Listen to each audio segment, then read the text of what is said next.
What's up, you guys, and welcome back to the channel. Before I start this video in saying welcome back, I want to show my appreciation and say thank you for actually coming back. I know in these recent videos I've been asking you guys to like, share, and subscribe to my channel, and you actually have. I can't thank you guys enough, man. My channel is starting to grow. It's starting to get more popular. I'm getting stats showing that my videos are being shared, and that lets me know that I'm actually helping you guys, man. And I'm glad to. And I'm not saying that like I'm the man or nothing. Look, I call this channel I Still Love Car Audio and Car Audio Tech Stuff. I really love this stuff, man. I'm a 48-year-old dude that this car audio makes me feel like a kid, man. I mean, just like when I got started in the game in like 94, just as excited as I was back then, I'm excited about it today. I love it, man. It just brings me joy. This is my release. This is my escape. This is my therapy. You know, this is my escape from the everyday work world that we deal with. This is my refuge, man. And I'm glad I get to share it with you guys. I'm glad you guys love it as much as I do. But with that being said, we are going to get into some tech stuff. We're going to talk about the differences between active and passive. I know a lot of you guys know, but for people who don't know, I'm going to do a thorough breakdown, not showing the tuning or anything, but I'm going to show how each individual speaker sounds on its own in comparison to, you know, running it all together. And I'll explain the differences between that and a passive system. So here we go.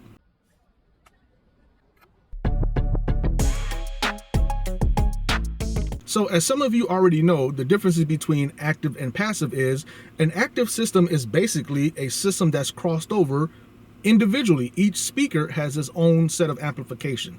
Whereas in a passive system, like in this Passover network, this Morel crossover, which I'm selling, by the way. I've had some Morel stuff as I've built my system, and this is the last piece that needs to be sold. So if anybody's interested that has a passive system, these may be the pieces for you. There's nothing wrong with the passive system. Of course, active is better in the sense that it gives you more control, but that doesn't mean passive is trash. So with the active system, each speaker has its own amplification, own set of crossovers that you control individually through a DSP or equalizer or anything. Just depends on how your system is configured. But with my active system, it is a three-way system up front. So that means I have tweeters, that's one way. I have mids, two-way, and then I have mid-bass in the doors, three-way, 1, 2, 3. My tweeters have their own amplification and own crossovers. The mids, own amplification and crossovers. Same thing with the mid-bass. I mean, I got sub back there too, but we're just talking about the front stage for now. So with this crossover here, you wouldn't have to have your own individual speaker amplification. If you look, hopefully it's picking up in the camera. Let me cover my mug. But it has input, woofer output, and tweeter output. So basically, if you were running your system through your amplifier or even your head unit, if your head unit has enough power to push the system, depending on how efficient the speaker system is, you would run your input, basically the output from your head unit or your amplifier, into this crossover here. And then the crossover with all these components in there, they basically cross over the frequencies, and they make the mid woofer play mid-range and mid-bass frequencies, and then it makes sure that the tweeter plays the higher frequencies for the tweeter. This particular crossover, it crosses over from 2200 hertz all the way up to 20,000. Yeah, if I'm not mistaken, 2200 all the way up to 20,000. So on the high pass, it lets the high frequencies pass through. So it's going to play from 2200 hertz all the way up to 20,000. On the low pass side, it's going to play all the way up to 2200 hertz down to, I believe, 60 hertz, if I'm not mistaken, on this particular crossover. But that particular crossover does the work for you, whereas with an active system and a DSP, you have to do it yourself, and you have to know what you're doing. I mean, they do have some auto features in DSP programming, but if you're going to go as far as using a DSP, I would suggest that you not just use the auto features and actually learn how to tune each speaker individually. And speaking of each speaker individually, that's what this video is about. What I'm going to do is I'm going to play every speaker individually first so you can hear how it sounds. And each speaker by itself may not necessarily sound that good, but when you play them all together, That's where the magic happens. That's where it all comes together. But I want you guys to hear how my system sounds with just the tweeters. Then I'll turn the tweeters off. Just the mids, turn the mids off. The mid bass, turn the mid bass off, and then the sub. My neighbor sub, all that. I'm gonna do them all individually, and then I'm gonna play them all together so you can hear what the differences is between the three, or between the four. 1, 2, 3, 4. So, oh, and I do have rear fill, but I don't play my rear fill very often, and my rear fill is running off of my head unit, so we're not gonna put that into this equation here. We're just gonna do the active 3-way front stage with the sub. So here we go. Of course, you know I'm gonna be playing some YouTube DRM free music, so we're gonna start with this. Well, we're going to stay with the same song, and I'm going to just play it from the beginning all the way through. Well, not all the way through. I'm going to play a little snippet from the beginning portion until, you know, maybe a 30 or 40 seconds in. Then do it with the mids, with the tweeters off. Then I'm going to do it with the mid bass, with everything off, so on and so forth. Break it all down. So here we go. Let's check this out. I never show my EQ curve for reasons I explained in other videos. I do not want you guys to try to tune or time align your system based off of how my EQ curves are set, but I am going to show you the mixer portion where I can turn each speaker on individually, on and off, and so you can see how it looks and see what I'm doing here. So check this out.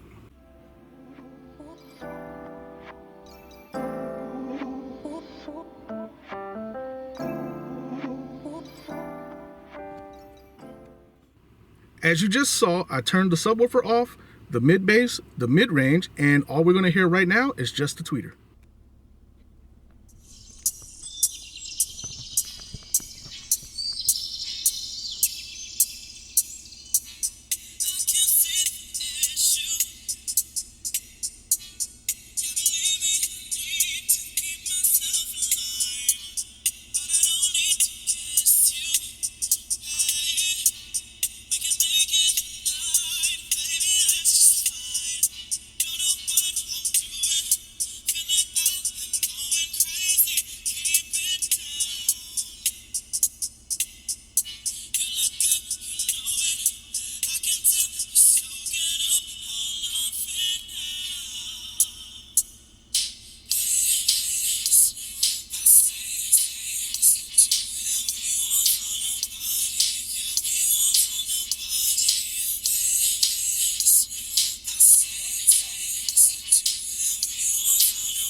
I can't see the issue. Yeah, believe me, I need to keep myself alive, but I don't need to kiss you. Hey, we can make it tonight, baby, that's just fine. Don't know what I'm doing, feel like I am going crazy. Keep it down. You look good, you know it. I can tell you're soaking up all of it now. Hey, hey, listen to what I say. Let's get to it and we won't tell nobody. Yeah, we won't tell nobody. Hey, hey, listen to what I say. Let's get to it and we won't tell nobody. Yeah, we won't tell nobody.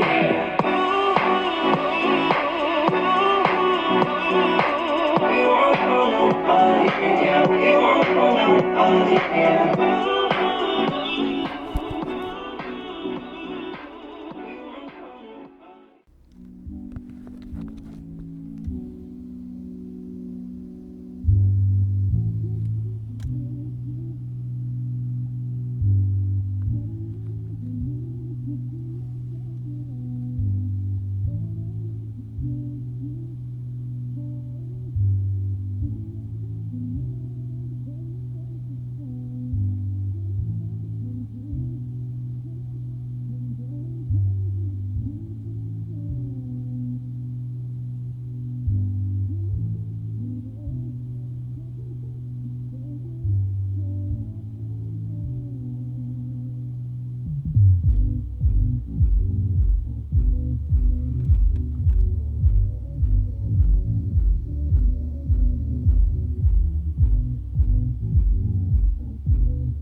we're just going to play the sub by itself. Pretty much going to sound like the mid bass, but heavier.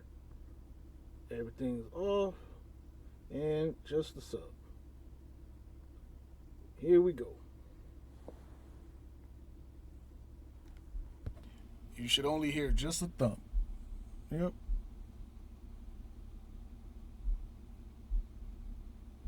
And even with the bass knob down low, you see how low it is, but when everything's playing in conjunction, everything's playing together, it brings the bass forward. The mid bass, the 8.5s, mid bass in the doors, with the time alignment helps bring the mid or the sub bass forward. But right now by itself, sounds like nothing.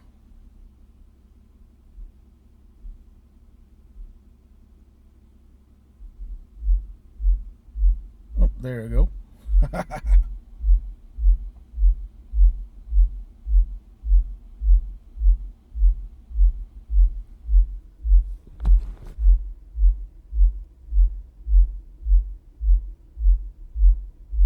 And now the moment we've all been waiting for, everything playing together as it should be, and then you'll hear how an active system comes alive.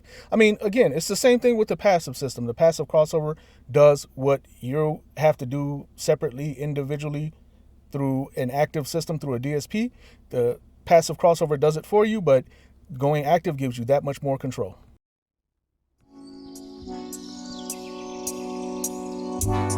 I can't see the issue. Yeah, believe me, I need to keep myself alive, but I don't need to kiss you. Hey, we can make it tonight, baby, that's just fine. Don't know what I'm doing, feel like I am going crazy. Keep it down. You look good, you know it. I can tell you're soaking up all of it now. Hey, hey, listen to what I say. Let's get to it and we won't tell nobody. Yeah, we won't tell nobody. Hey, hey, listen to what I say. Let's get to it and we won't tell nobody. Yeah, we won't tell nobody.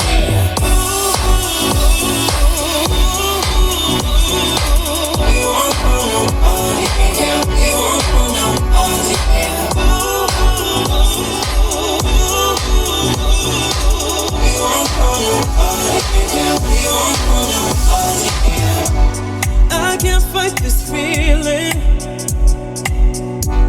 when you give me those eyes. Yeah, baby, you control me, and I need to find your loving, baby. Baby, you on my mind, and I'll give you my body. Don't know what I'm doing, feel like I am going crazy. Keep it down, keep it down. You look good, you know it. I can tell you're soaking up all of it now. Hey, hey, hey, listen to what I say. Let's get to that we won't tell nobody. Yeah, we won't tell nobody. And while we're here doing it, you know what I'm gonna do? I'm gonna go ahead and turn off my my mids in the dash, the 3.5s, and I'm just gonna play the 8-inch mid bass and the tweeters by them, well, together with the sub, and see what it sounds like as a two-way system. Let's see. I don't think it's gonna sound good. I've never really played it separately like that, but since we're here, since we're turning everything on and off, why not? You know, let's see what it sounds like. Just the 8-inch mid bass in the door and the tweeters with the sub, no mid range. Here we go. I can already tell this is not going to be good.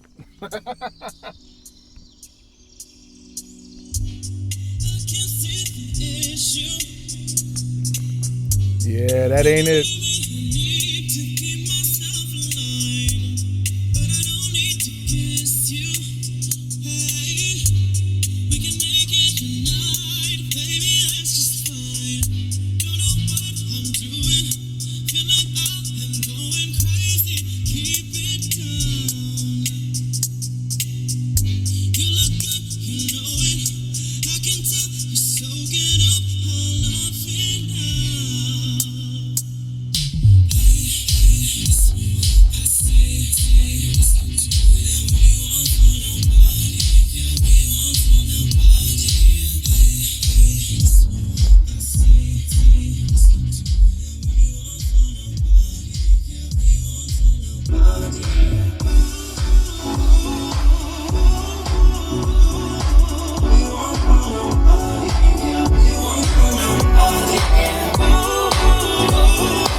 So before we conclude this video, I do want to clarify that having a two-way system is not bad. It's just that in this configuration with me going three-way, my mid bass and the doors just play mid bass.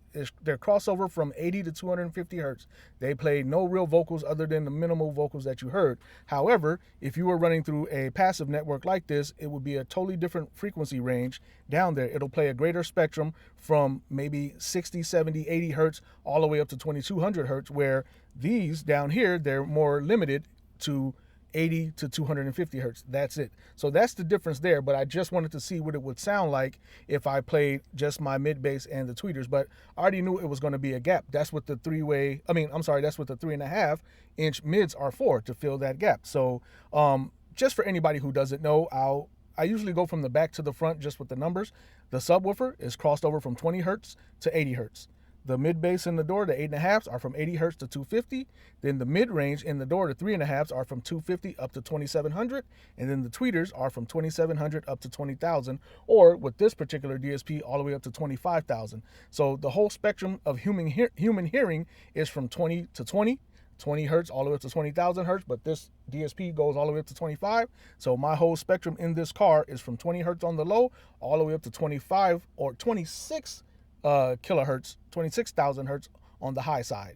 So everything's covered. But when I went two-way, just as an example, it eliminated that 250 up to 2700 hertz range that you would get in here.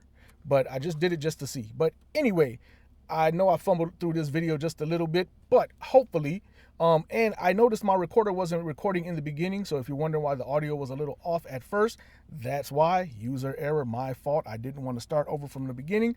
But anyway, I thank you guys for watching. And again, like I said in the beginning of the video, I thank you guys for sharing, liking this video. It really, really helps. It made a huge difference in the growth of this channel, and I owe that to you guys. I appreciate you guys, and like I say every time, especially pun intended, till next time, stay tuned.